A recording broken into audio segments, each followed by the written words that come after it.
faites bien de suivre la télévision rwandaise. C'est toujours un plaisir de vous retrouver pour cette nouvelle édition de ce jeudi. La présidente de la Chambre des députés, Gertrude Kazarwa, a indiqué que les bonnes relations entre le Rwanda et le Zimbabwe contribuent à renforcer la coopération entre les deux pays. Et le Rwanda a accueilli 205 Rwandais qui vivaient jusque-là dans différents endroits de la RDC. Nous reviendrons également sur le sommet sur l'éducation financière qui se tient actuellement à Kigali. Il a réuni des hauts responsables gouvernementaux, des ministres des Finances et des universitaires afin d'examiner les moyens de renforcer les capacités et les infrastructures d'éducation financière en Afrique. Restez avec moi, je vous reviens tout de suite pour les détails.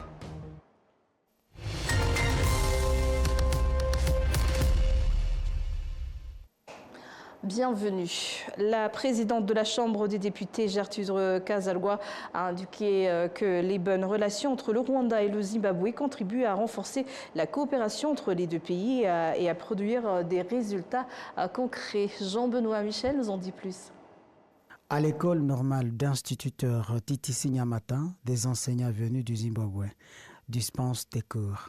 Ces enseignants ainsi que des étudiants se réjouissent des résultats issus de la coopération entre les deux pays pour améliorer la qualité de l'éducation. La présidente de la Chambre des députés, Gertrude Kazarwa, s'est entretenue avec l'ambassadrice du Zimbabwe au Rwanda, Charity Munyeruke. L'ambassadrice a affirmé la solidité de la coopération entre les deux pays dans plusieurs domaines. Nous avons salué les 31 accords de coopération déjà existants entre nos deux pays dans différents secteurs, notamment l'agriculture, l'énergie, l'éducation et la gouvernance. Dans le domaine de l'éducation, nous prévoyons de renforcer davantage la collaboration. Même si nous avons déjà des enseignants qui travaillent ici, nous envisageons également de fournir des livres et d'autres matériels pédagogiques afin de promouvoir davantage l'enseignement. Nous souhaitons aussi encourager des visites, d'échanges entre enseignants et étudiants afin qu'ils puissent apprendre les uns des autres. La présidente de la Chambre des députés, Gertrude Kazarwa, a également expliqué que la coopération existante sera renforcée dans le secteur agricole.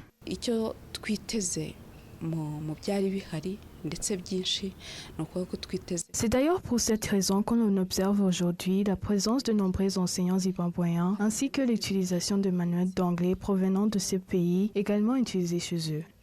Le fait que ces enseignants soient désormais présents dans plusieurs établissements constitue un signe encourageant pour l'amélioration de la qualité de l'éducation. Par ailleurs, il existe aussi une coopération entre le Parlement des deux pays.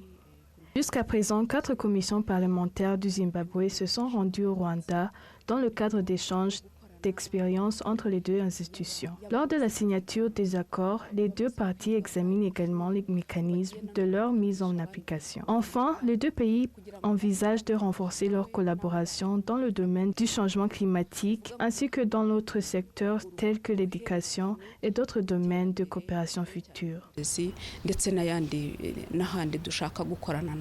Actuellement, environ 300 ressortissants zimbabwéens vivent au Rwanda. Parmi eux figurent des enseignants travaillant dans les écoles normales ainsi que d'autres professionnels actifs dans divers secteurs, notamment le commerce.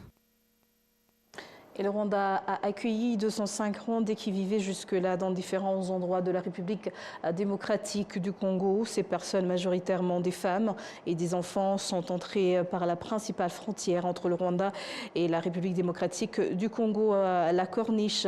Ces personnes qui regagnent leur pays ont indiqué avoir été touchées par les témoignages d'autres Rwandais qui sont rentrés plus tôt, qui décrivaient leur développement et une vie meilleure. C'est alors qu'elles ont décidé de rentrer elles aussi au pays. Ces personnes qui les ont convaincus de rentrer sont venues à leur rencontre à la frontière entre les deux pays pour leur souhaiter la bienvenue. Le maire adjoint du district de Luavu, chargé du bien-être de la population, a remercié et les rapatriés pour leur contribution au développement du pays. Et le ministère de la gestion des catastrophes, l'agence japonaise de coopération internationale et autres organismes impliqués dans la prévention des catastrophes ont organisé une conférence de 2 jours consacrée aux stratégies de prévention et de contrôle des catastrophes grâce à la technologie. Cet événement coïncide avec la commémoration des victimes japonaises du tsunami du 11 mars 2011. Les conséquences de cette catastrophe ont incité le Japon à adopter des stratégies s'appuyant sur la technologie et diverses innovations en matière de prévention, de contrôle et de réponse aux catastrophes. 13 entreprises japonaises présentes lors de cet événement des technologies médicales innovantes destinées à la prévention, au contrôle et à la réponse aux catastrophes. Le ministère en charge de la gestion des catastrophes, le général-major à la retraite, Albert Molasila, a souligné l'impact des catastrophes sur le développement de la population et du pays dans son ensemble. Le partage de ces nouvelles technologies médicales mises en œuvre en collaboration avec ces institutions devrait porter ses fruits. ukamenya ko imigezi iri kwenda yuzura ukamenya ko ubutaka buri kugenda bumanuka ukamenya ko ubutaka buri kugenda busoma. La prévention précoce, par exemple, lorsqu'on va monter les eaux d'un cours d'eau, voir la baisse du niveau de terre autour de ce cours d'eau. Et pour cela, on peut utiliser différentes techniques et des instruments, comme par exemple les satellites, des drones et d'autres appareils modernes qu'on installe sur le sol, qu'on peut détecter le moindre mouvement sismique, comme la survenue d'un éboulement de terrain. Ces catastrophes sont occasionnées par les pluies torrentielles, mais aussi par d'autres phénomènes. Le plus important est de connaître les causes de ces catastrophes. Ces experts nous ont montré que des instruments existent pour nous guider à faire face, notamment des pompes de grande capacité pour réduire les niveaux d'eau.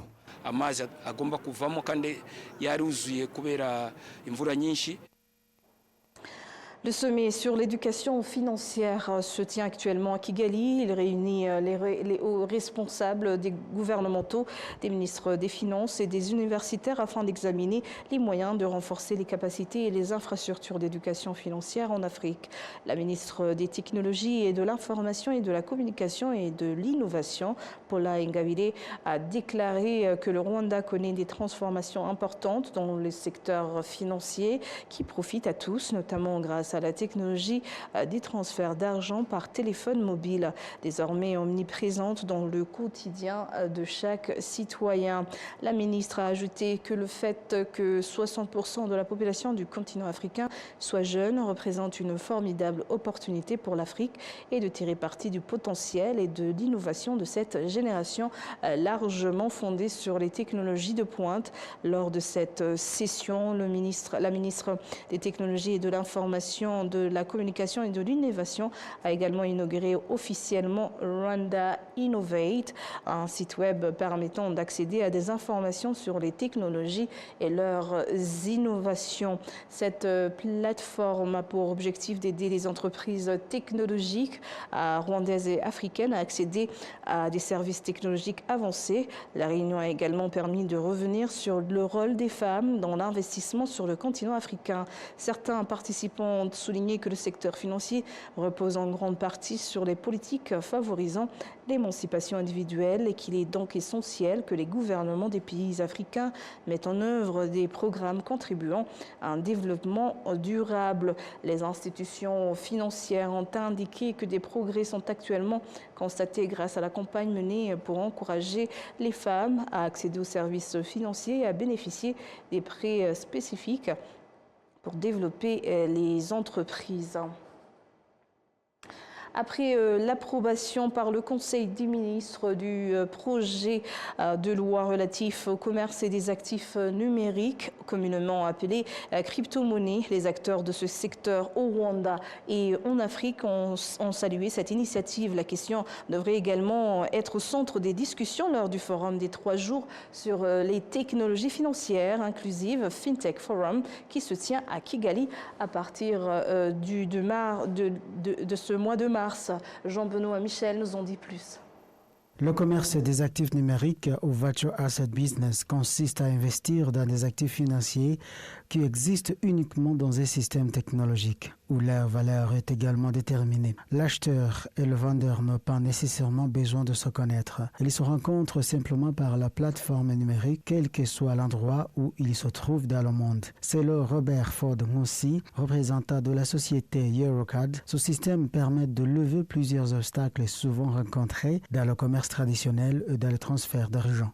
Gufata credit urayifata mu manyarwanda kuko bank y'umushinwa ntabwo izi UPI icyo ari cyo kandi UPI yawe ifite agaciro. Prendre un crédit peut être compliqué car, par exemple, un Chinois ne connaît rien du système UPI.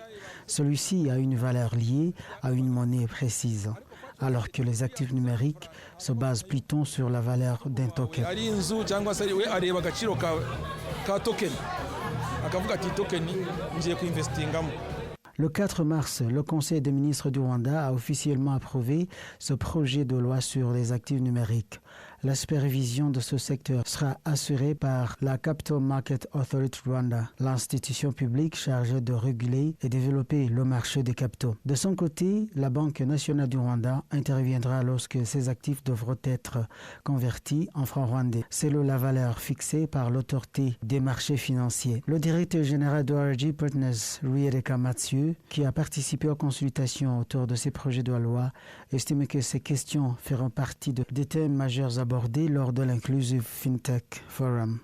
Birimo kureba ni mu buhe buryo innovation yagira uruhare.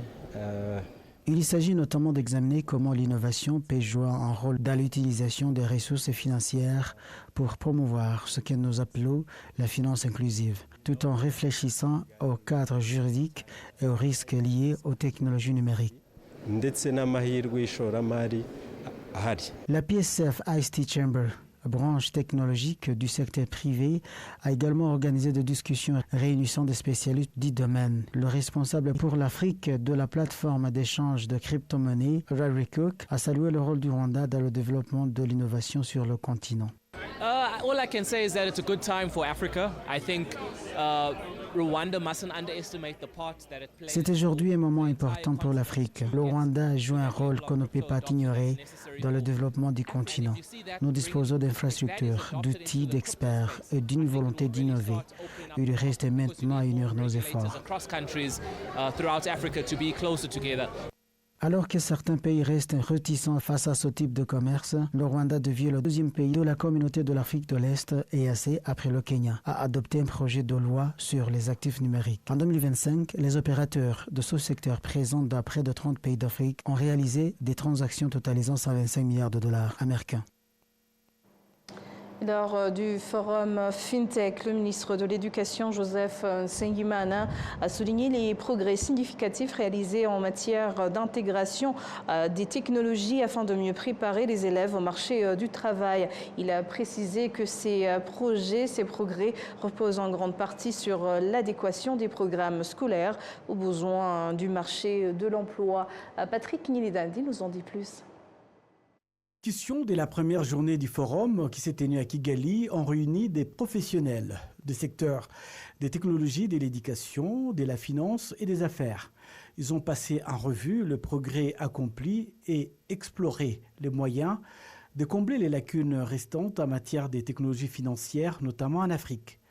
L'une des premières discussions a porté sur la manière dont le secteur éducatif peut intégrer efficacement les technologies afin de mieux préparer les élèves à l'emploi. Anita Mutesi, directrice de la stratégie du Centre financier international de Kigali, a insisté sur le fait que le professeur devrait être placé au premier plan et accompagné pour suivre l'évolution du marché du travail. Who produces this? Who helps us give us skills? It's these professors. So every time Qui nous aide à acquérir ces connaissances? Ce sont ces enseignants. Ainsi, chaque fois que je parle à des jeunes, ou personnellement lorsque je discute avec eux dans les universités, une chose me vient immédiatement à l'esprit. Ces jeunes sont formés par ces enseignants. Comment pouvons-nous donc commencer à réfléchir à des moyens de les aider à suivre l'évolution des programmes scolaires qui peut également avoir un impact sur ce qu'ils proposent et sur ce qu'ils enseignent? La discussion a également mis en lumière le rôle du secteur privé dans la création d'opportunités pour les jeunes. Quand on pense au secteur privé, on pense souvent à des grandes entreprises comme Alibaba ou Microsoft. Mais combien d'emplois ces entreprises créent-elles réellement? Si l'on examine les chiffres d'un pays donné, on peut constater leur capacité à développer les talents et à les adapter aux besoins du marché. Car ces faisant, elles offrent également des formidables perspectives d'évolution.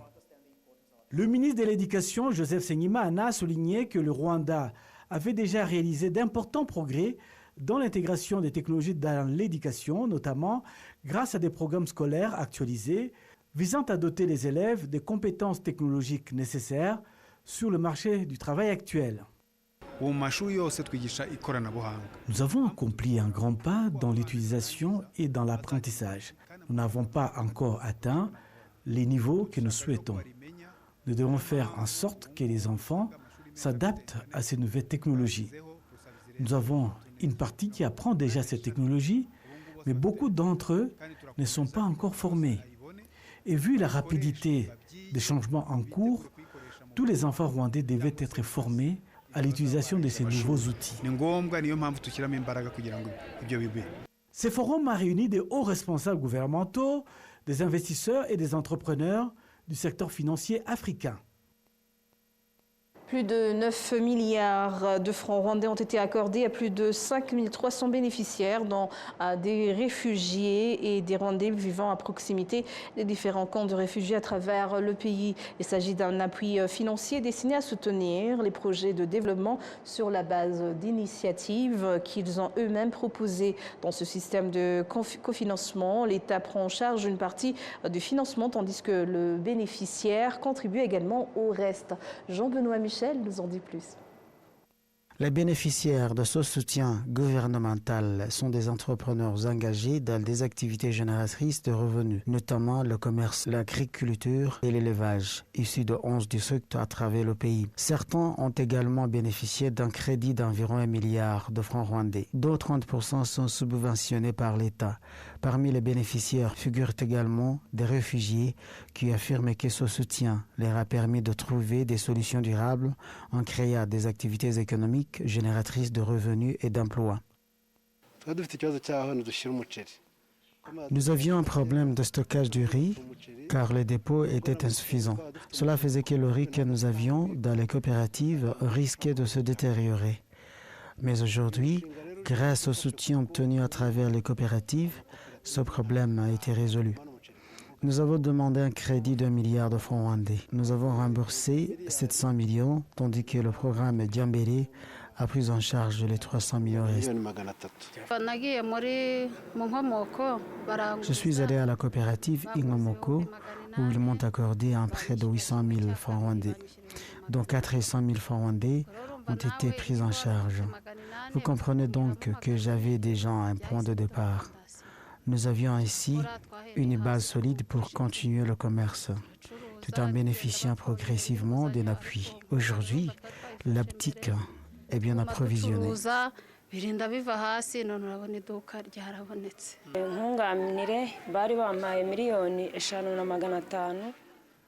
Grâce au programme Nkunganire, j'ai obtenu un prêt de 5 500 000 francs rwandais. Avec cet argent, j'ai développé mon commerce. Je puis subvenir aux besoins de mes enfants, lancer une autre activité et même construire une maison. Pour ma part, j'ai beaucoup bénéficié du programme Diambélé.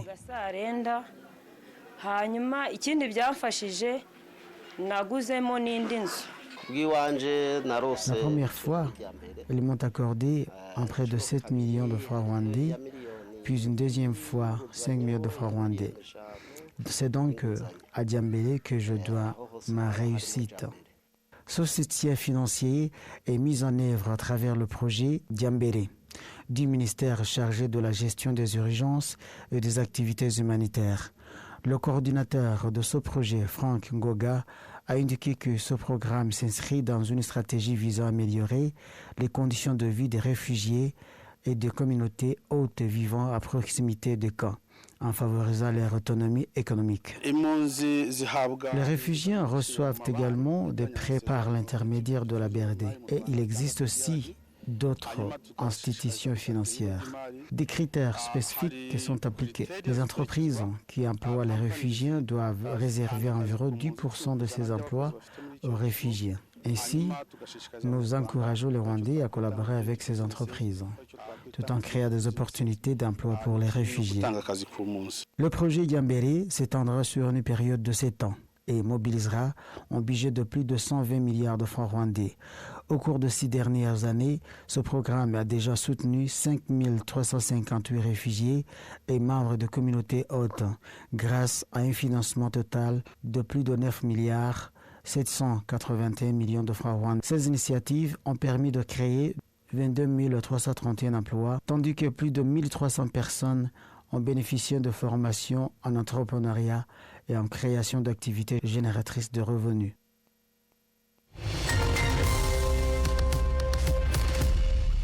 Et c'est sur ces images que nous clôturons cette grande édition.